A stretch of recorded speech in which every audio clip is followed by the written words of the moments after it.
Hey, it's Thursday, October 11th, 2018. I'm John Knox. I'm here in northwestern Tucson, just to the west of Picture Rocks.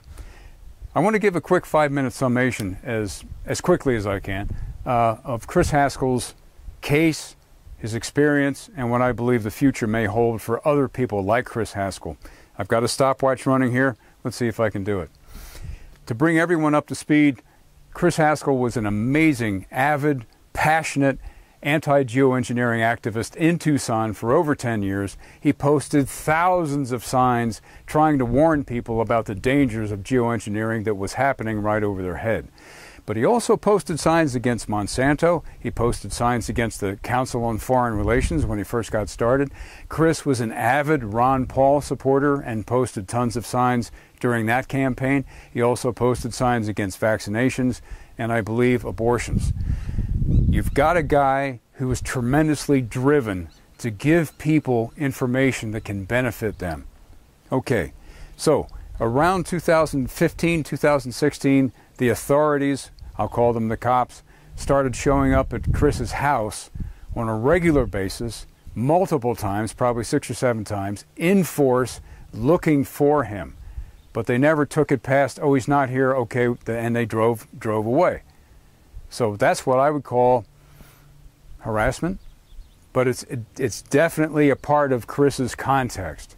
So when March of 2017 came along and they showed up at Chris's house again in force, but this time they brought Chris's father out, handcuffed him, tried to get a hold of Chris. Chris was working about 20-30 miles away, delivering bus schedules for Suntrans, so he wasn't able to, to be there. They said, you're not under arrest. So Chris basically went low profile for 2 or 3 days. He stayed away from his father's house. Eventually, this all culminated in Chris having a grisly arrest. He was attacked by a police dog and he was beaten by the cops. The father's house was forcibly searched. Chris was put in jail. It was 5 weeks before they told him that there are charges of terrorism against him. And it was another 2 weeks before he got out of jail. Okay? So, as far as I understand, the state charges were simulated biological terrorism charges. And there were 3 charges of that. There were 3 other charges of using a white powder. He was accused in these charges of putting up 3 signs, each of which had a plastic bag taped to the back of it with some unknown powder with a handwritten message. This is, a mojo bag. Don't touch, don't get it on your skin, whatever. Okay, now, Chris should have gone low, under the radar of the cops and the authorities, studied the law, found a great lawyer, earned enough money, and gotten ready for the court battle. It didn't work out that way. Chris basically got arrested September of 2018 under charges of having a feud with one of his family members, which went public on the internet, and the other charge was they had found more signs. They believed he put them up, so even if he didn't, he was still charged. This second arrest gave the state the leverage they needed to get Chris to sign the plea deal. Now, in Arizona, from the way I understand it, when you sign a plea bargain agreement, you basically say, I agree to whatever terms you may give me in the future. When you sign, you're given kind of a laundry list or a parameter of, they could be from 2 years in prison, $150,000 fine, all the way down to 0. We don't know what we're going to choose, but when you come back in a month, we'll let you know. And that's where he is right now. It's October 11th, 2018. Chris has to face the probation terms from the judge on October 22nd. Possibly by the time you see this, it's ancient history. But this is my 5-minute compilation. And I got 30 seconds. Here's the message for activists in the future. As the power structure, which we are facing daily, clamps down on us with more 5G, more Wi-Fi, more cell towers, more stratospheric aerosol injections, solar geoengineering, chemtrails, call it whatever you want, more GMOs, more fluoridation, more endocrine disruptors. You name the problem. The vaccinations are giant. You name the situation which activists are engaged in opposing, and as these clamps get tighter, more and more people are going to be in Chris's situation.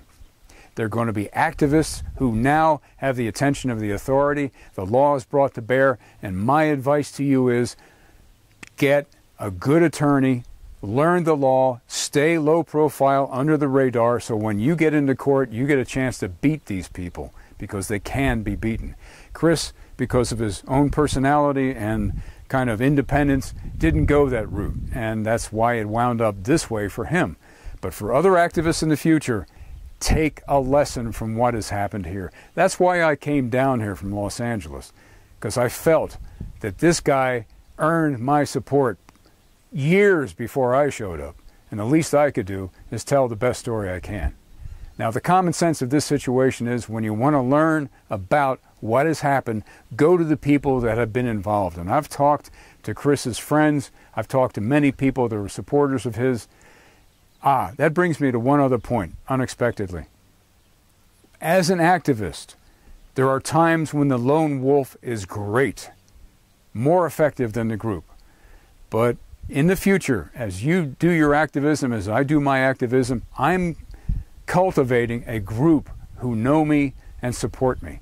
So if I bring the attention of the law against me, I'm going to have a support group to help me get through this.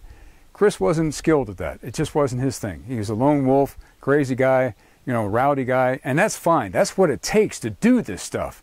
It takes an excessive personality. I've got an excessive personality. I accept that. I know that. But in the future, be good at what you do, but keep a group of people that support you and want to be there for you when you need them. Or you'll be there for them when they need you. Okay, that's my compilation, 7 minutes, so shoot me. It was 2 minutes too long. I'm John Knox. It's October 11, 2018. The common sense of this situation is, and always will be, go to the people that are actually involved, talk to them face to face, and take a look to see if you're getting the truth. Let me tell you, I've gotten the truth down here. Chris Haskell is and always will be the real deal. When you cultivate your common sense, you're always going to find more and more reasons to stay curious.